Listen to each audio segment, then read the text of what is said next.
बिस्मिल्लाहिर्रहमानिर्रहीम। लम्हा न्यूज़ के साथ मैं हूं सिराज मलिक। नाजरीन, ईद की आमद हो चुकी है। पाकिस्तान तहरीक इंसाफ वालों ने बड़ा वावेला मचाया था, बड़ा शोर मचाया था, और अगर ये कहा जाए कि उनकी होप भी थी, ख्वाहिश भी थी कि शायद इस ईद के मौका पर उनके कैदी नंबर 804 साबिक चेयरमैन PTI, साबिक वज़ीर आज़म इमरान खान ईद उल अज़हा के मौका पर जेल से बाहर होंगे। लेकिन आप ये कह लें कि PTI के वर्कर्स की ये ख्वाहिश ही बनकर रह गई। तो और वो जो है कैदी नंबर 804 साबिक वज़ीर आज़म इमरान खान साहब ईद उल अज़हा के मौका पर भी जेल से बाहर नहीं आ सके। हालांकि आपके इल्म में होगा कि PTI के बहुत से मरकज़ी रहनुमाओं ने ये दावे किए थे कि ईद के मौका पर इमरान खान साहब जो है वो जेल से बाहर होंगे और वो अपने वर्कर्स के साथ ईद मनाएंगे।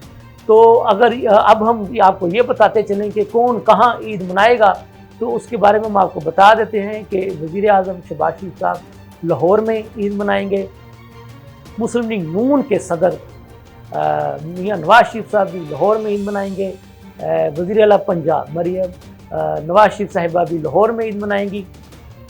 इसी तरह से गवर्नर पंजाब सरदार सलीम हैदर साहब नमाज ईद जो है बादशाही मस्जिद में अदा करने के बाद हो सकता है कि अपने हल्का पिंडी गेर अटक जो है वो तशरीफ़ ले जाएं। सदर ममलिकत जो है आसिफ अली ज़रदारी साहब के बारे में भी बताया जा रहा है कि हो सकता है कि वो ईद जो है वो ऐवान सदर में अदा करने के बाद जो है वो पहले जो है वो पीपल्स पार्टी के शोहदा जो है वो जो लाड़काना में दफन है उनके मज़ारों पर जाएं, और उसके बाद हो सकता है कि वो ईद जो है वो नवाब शाह में अपने आबाई हल्का में मनाएं। इसी तरह से बिलावल भुट्टो ज़रदारी साहब के बारे में भी बताया गया है कि वो ईद जो है वो कराची में मनाएंगे, और वो अपनी जो बुज़ुर्ग हैं जैसे उनकी वालदा, नाना और मामू की जो कब्रें हैं लाड़काना में, उनकी कब्र पर भी हाज़िरी देंगे। इस तरह से चेयरमैन सेनेट सैयद यूसुफ रज़ा गिलानी साहब मुल्तान में ईद मनाएंगे, और मौलाना फजलुर रहमान साहब जो है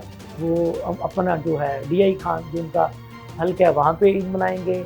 KP के वज़ीर आला भी अपना KP में जो है वो ईद करेंगे। इसी तरह से बलूचिस्तान के जो वज़ीर आला हैं वो भी बलूचिस्तान में ईद मनाएंगे। वज़ीर आला सिंध मुराद अली शाह साहब भी सिंध में कराची में जो है वो ईद मनाएंगे। तो नाज़रीन, ये ईद जैसे कि ईद कुर्बान, तो हम उम्मीद करते हैं कि जो इस वक्त सियासत में जो एक तलखी पैदा हो चुकी है, अल्लाह करे कि इस ईद कुर्बान की वजह से सियासतदानों के दरमियान जो तलखी पैदा हो चुकी है, जो तलखी का माहौल पैदा हो चुका है, वो ख़त्म हो, और सियासी नज़रियाती इख्तलाफात को कुर्बान कर हमारे सियासतदान भी जो हैं वो एक पेज पर आ जाएं।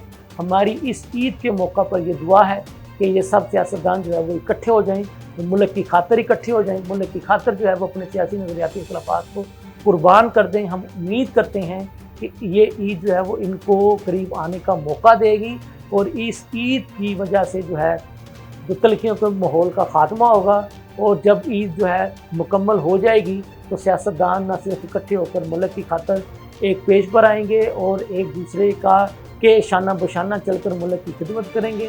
हम उम्मीद रखते हैं कि हमारे मुल्क में जो इस वक्त जो सियासी माहौल में जो तलखी पैदा हुई है उसका ख़ात्मा होगा, और हम सब मिलजुल कर आगे बढ़ेंगे। वक्त का, हालात का यही तकाज़ा है कि हम मिलजुल कर आगे बढ़ें, और लम्हा न्यूज़ के कारिन भी जो है जो लम्हा न्यूज़ को जो देखने वाले भी जो हैं वो इस उम्मीद का इजहार करते हैं कि हमारे मुल्क के सियासतदान एक होंगे तो मुल्क माशी तौर पर भी मजबूत होगा। माशी तौर पर मजबूत तब ही होगा जब सियासी इस्तेहकाम आएगा। जब सियासी अदम इस्तेहकाम का माहौल होगा तो मुल्क माशी तौर पर मजबूत नहीं होगा।